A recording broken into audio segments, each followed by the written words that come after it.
Halo anak-anakku sekalian, perkenalkan, nama saya Kak Anwar. Baik, Kak Anwar akan salam dulu ya. Assalamualaikum warahmatullahi wabarakatuh. Baik, bagaimana kabar anak-anak pada pagi hari ini? Alhamdulillah, luar biasa. Allahu Akbar. Alhamdulillah. Baik, marilah kita berdoa dahulu ya. Nanti ikuti tulisan yang ada di layar kalian masing-masing dan akan dibantu oleh Kak Anwar. Baik, semuanya tabuk sikap. Saya siap. Khusyu'an, tumakninatan, du'aan. A'udzu billahi minasyaitonir rajim. Bismillahirrahmanirrahim. Alhamdulillahi rabbil alamin. Ar-Rahmanir-Rahim. Maliki yaumiddin. Iyyaka na'budu wa iyyaka nasta'in. Ihdinas siratal mustaqim. Siratal ladzina an'amta 'alaihim ghairil maghdubi 'alaihim waladdallin. Amin. Rabbi zidni 'ilman warzuqni fahman. Ya Allah, tambahkanlah aku ilmu pengetahuan dan berilah aku pemahaman. Amin. Alhamdulillah, kita sudah berdoa dan selanjutnya adalah pembelajaran yang akan kita pelajari. Baik anak-anak sekalian, hari ini kita akan belajar tentang Asmaul Husna. Apa itu Asmaul Husna? Ada yang masih ingat? Ya, pinter. Asma itu artinya nama, Husna itu artinya baik. Berarti kalau digabung, Asmaul Husna itu artinya nama-nama yang baik bagi Allah. Ada berapa jumlahnya? Ada yang masih ingat? Ya, pinter. Ada 99. Di antaranya kita akan belajar tentang Asmaul Husna Al-Malik. Apa itu Al-Malik? Al-Malik itu adalah artinya Allah Maha Merajai.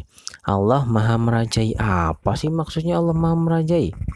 Jadi Allah itu di alam semesta ini adalah yang berkuasa. Yang paling berkuasa di dunia ini itu bukan presiden, bukan menteri, bukan perdana menteri, bukan ayah atau ibu kita ataupun siapapun itu, tapi yang maha kuasa di sini adalah Allah Subhanahu wa taala. Kenapa kok Allah maha kuasa? Karena Allah yang menciptakan segalanya. Jadi Allah itu yang menciptakan kalian, menciptakan manusia, menciptakan makhluk, menciptakan hewan, menciptakan tanaman, pohon, semuanya. Ya, maka dari itu Allah Maha Merajai. Jadi Allah berhak menjadi raja karena Allah yang menciptakan segalanya. Kalian itu diciptakan dari Allah. Jadi Allah itu yang merajai semuanya. Allah yang memerintahkan seluruh alam semesta ini. Allah yang memerintah. Jadi semua tunduk kepada Allah. Maka dari itu Allah mempunyai Asmaul Husna Al-Malik. Allah Maha Merajai. Nah, maka dari itu kita sebagai manusia harus harus menjadi manusia yang ketika disuruh sholat ya sholat, ketika disuruh ngaji ya ngaji, ketika disuruh ma'am ya ma'am. Itu namanya penurut. Jadi Allah itu suka kepada manusia yang nurut kepada Allah.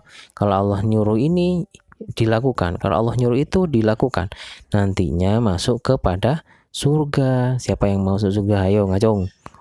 Semuanya itu mau toh, semuanya mau. Pak Anwar juga mau masuk surga.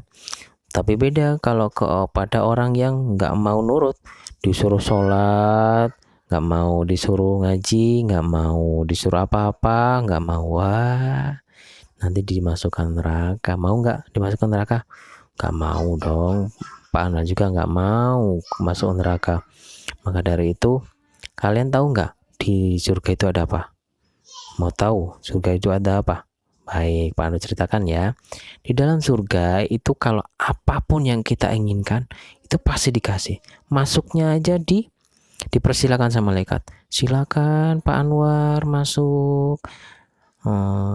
Terus habis itu kalau sudah masuk, kalian nggak usah ngomong, ya.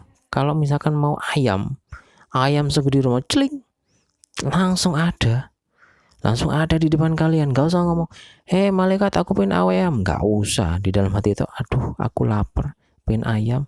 Langsung ada di depan kita. Maka dari itu, itulah enaknya di surga. Gak usah ngomong dalam hati pun langsung ada di depan. Mau minum apapun ada, minum susu, minum apapun ada. Kalian mau mainan, langsung aku pengen boneka, aku pengen mobil-mobilan, langsung ada di depannya. Maka dari itu enak di surga, apapun yang kita inginkan akan dikasih. Tapi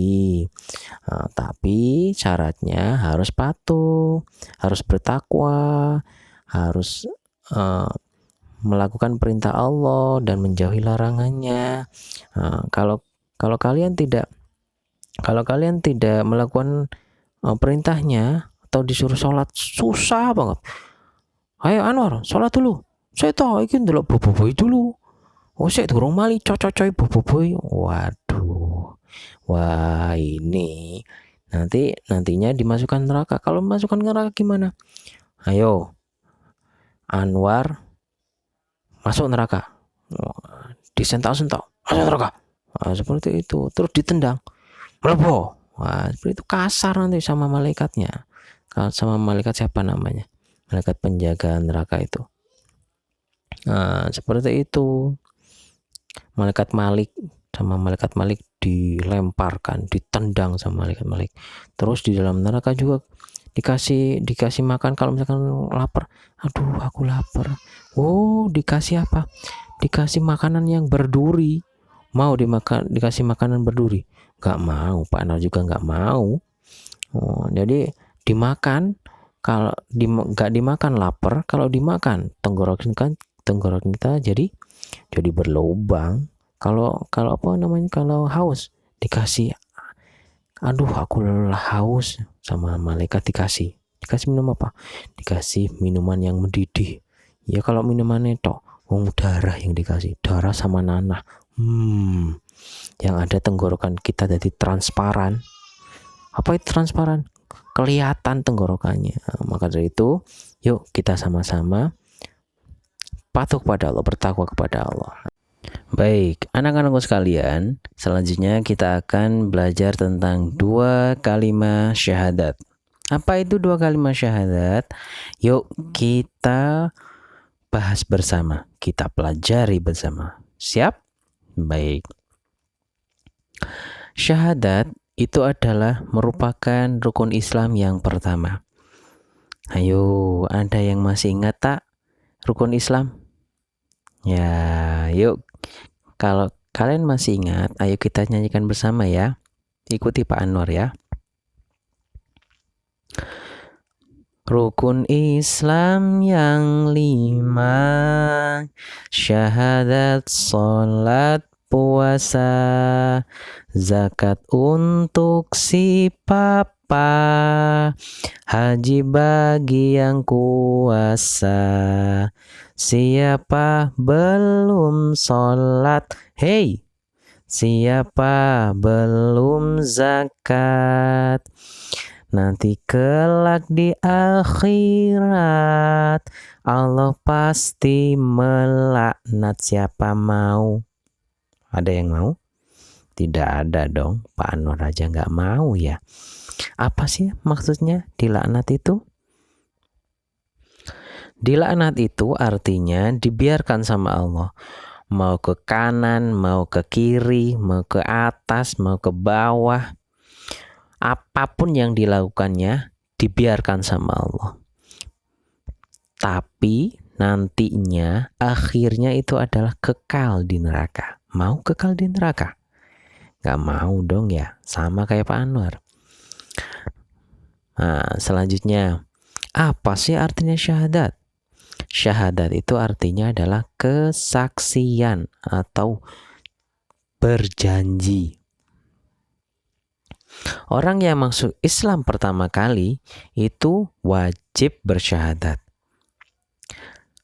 Jadi kalian tiap hari bersyahadat tak? Iya dong, tiap hari. Nanti ya Pak Anwar kasih tahu pada saat apa aja. Nah, 2 kalimat syahadat juga disebut syahadatain. Syahadatain itu artinya 2 kesaksian. Kenapa kok 2 kesaksian? Karena ada 2 kalimat di situ.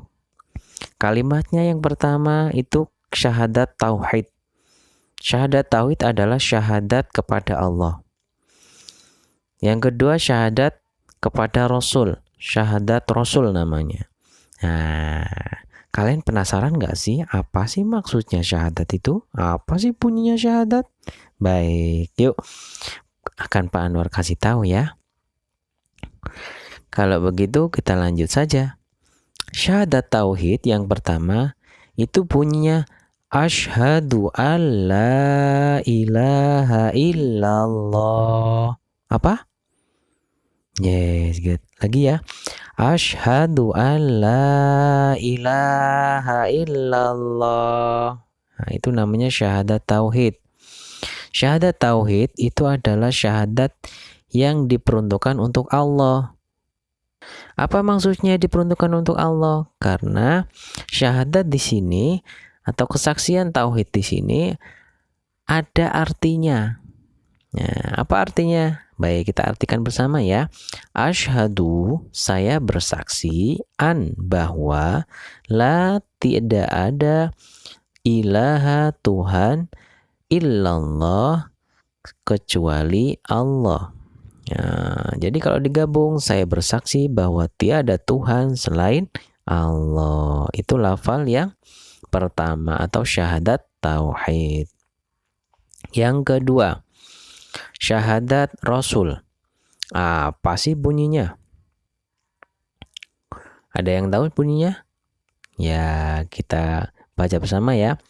Wa asyhadu anna Muhammadar Rasulullah. Wa asyhadu anna Muhammadar Rasulullah. Itu yang kedua. Syahadat kepada Rasul. Apa sih artinya? Baik, kita artikan ya. Wa dan asyhadu, saya bersaksi, anna bahwa Muhammadan, Nabi Muhammad sallallahu alaihi wasallam, Rasulu, utusan Allahi Allah. Nah, itulah 2 kalimat syahadat dan artinya. Baik, sekarang Pak Anwar terangkan apa sih maksudnya. Kok ada syahadat segala ya? Buat apa sih? Nah, baik, kalau begitu Pak Anwar jelaskan sekarang makna 2 kalimat syahadat. Yang pertama, kalimat syahadat tauhid. Apa sih artinya? Maksudnya apa sih? Jadi maksudnya itu adalah kesaksian tentang keesaan Allah Subhanahu wa taala. Di sini maksudnya yang pertama itu adalah tentang meyakini bahwa Allah satu-satunya Tuhan. Tuhan semuanya. Tidak ada lagi Tuhan selain Allah. Jadi Tuhan siapapun itu hanyalah Allah. Jadi kita itu berjanji atau bersaksi bahwa Allah itu adalah satu-satunya Tuhan. Kita orang Islam berarti Tuhan orang Islam adalah Allah. Jadi tidak ada lagi yang berhak disembah kecuali Allah. Jadi kalau kita minta ketolong kepada Allah, kalau kita kesusahan, minta tolong kepada Allah. Minta pertolongan kepada Allah. Ya Allah, aku gak iso siji kali siji. Aku gak iso bahasa Indonesia nih, aku gak iso begini begitu. Minta kepada Allah, minta kepahaman. Ya Allah, berikanlah aku kepahaman.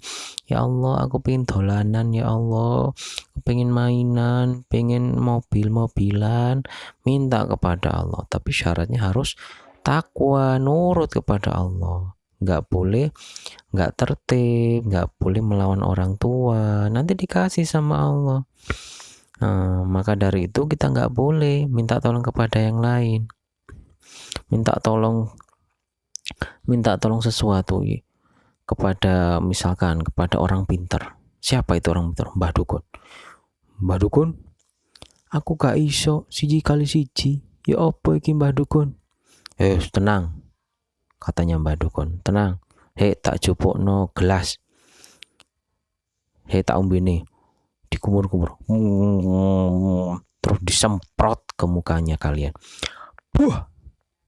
Waduh, basah semua wajah kalian. Saiki iso. Nah, katanya Mbak Dukun gitu. Nah, itu nggak boleh percaya kepada selain Allah, minta tolong kepada selain Allah. Yang ada malah bau mulut kalian, bau wajah kalian. Kenapa? Karena disemprot oleh Mbak Dukun. Waduh, bau ludah ya, begitu. Itu namanya syirik kalau sampai percaya kepada selain Allah, minta tolong kepada selain Allah. Jadi kita nggak boleh minta tolong kepada selain Allah. Syirik itu namanya syirik itu adalah menduakan Allah. Allah paling nggak suka. Allah itu paling nggak suka kepada orang-orang yang syirik. Dosa yang paling susah dimaafkan oleh Allah yang pertama itu adalah syirik. Yang kedua tidak patuh kepada Allah atau durhaka kepada orang tua.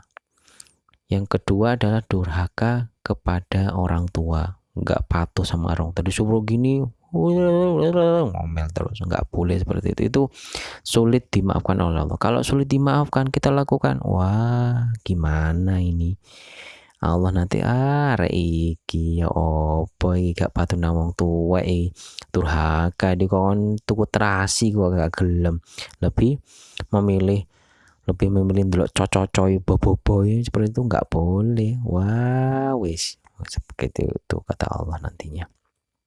Terus yang selanjutnya, yang kedua adalah syahadat Rasul. Apa sih artinya syahadat Rasul? Yaitu kesaksian tentang utusan Allah. Maksudnya adalah kesaksian tentang kita itu bersaksi bahwa Nabi Muhammad itu utusan Allah. Utusan Allah itu sebagai perantara untuk mengajak kita ke jalan yang diridhoi Allah, itu Islam, yaitu agar kita selalu beriman kepada Allah. Maka dari itu Nabi Muhammad itu diutus oleh Allah untuk menyempurnakan akhlak. Apa akhlak itu? Akhlak itu perbuatan yang baik. Maka dari itu kalau kita diingatkan oleh seseorang, oleh ibu kita terutama, dengarkan, jangan menjawab, gak boleh seperti itu, gak boleh seperti ini. Dengarkan dulu nasihatnya, jangan langsung dibantah. Ibu itu ya apa sih, sambil matanya mau keluar. Waduh, hati-hati seperti itu. Di dalam Al-Quran aja nggak boleh bilang aha 2 huruf aha, nggak boleh. Apalagi waduh sampai ngomel-ngomel, apalagi matanya mau keluar. Wah, hati-hati ya. Baik, selanjutnya Nabi Muhammad itu sebagai Nabi yang terakhir kita bersaksi itu. Jadi tidak ada lagi Nabi selain Nabi Muhammad. Jadi kalau ada lagi yang mengaku sebagai Nabi, gimana? Kita akan percaya? Gak usah percaya. Aku Nabi sing terakhir, aku Nabi yang ke-26. Ojo percaya. Kenapa? Sudah ditegaskan dalam Al-Quran bahwa tidak ada lagi Nabi selain Nabi Muhammad. Selanjutnya kita wajib menaati sunnahnya atau mencontoh perilakunya. Kalau Nabi Muhammad sering menyantuni orang miskin, sering sholat sunnah, ikuti. Sering puasa Senin Kamis, ikuti. Kenapa? Nanti kalian ketika di akhirat, yang akan menyelamatkan kalian itu adalah Nabi Muhammad. Misalkan kalian di akhirat dihisab itu dihitung amalannya. Kalau amalan kita sama seperti Nabi Muhammad atau mencontoh Nabi Muhammad, langsung dipanggil, hei Rini Awar, kon biyen gelek melo aku, gelek nyontoh aku, Rini langsung diselamatkan. Kalau enggak, kita menghampiri Nabi Muhammad, kata Nabi Muhammad gimana? Kon sopo? Kon biyen gak gelem kok melok nang aku, gak gelem nyontoh aku. Nyingkri begitu nantinya, mau seperti itu, nggak mau toh. Maka dari itu kita harus selalu mencontoh Nabi Muhammad. Baik, itu tadi kita sudah belajar Asmaul Husna Al-Malik, terus syahadat, 2 kalimat syahadat, bunyinya gimana, artinya apa, maknanya apa. Jadi kita lanjut minggu depan ya. Oke, kita akhir dulu. Alhamdulillahirrahmanirrahim, pembelajaran kali ini sudah selesai. Baik, sebelum kita akhiri, marilah kita berdoa dahulu. Baik, semuanya tabuk sikap, saya siap, khusyu'an, tuma'ninatan, du'aan. Allahumma arhamna bil Qur'an waj'alhu lana imaman wa nuran wa hudan wa rahmah. Allahumma dzakirna minhu ma nasina wa 'allimna minhu ma jahilna warzuqna tilawatahu ana al-laili wa atrafan nahar waj'alhu lana hujjatan ya rabbal alamin. Subhanakallahumma wa bihamdika asyhadu an la ilaha illa anta astaghfiruka wa atubu ilaik. Assalamualaikum warahmatullahi wabarakatuh. Dadah teman-teman, see you next time ya. Ila liqa.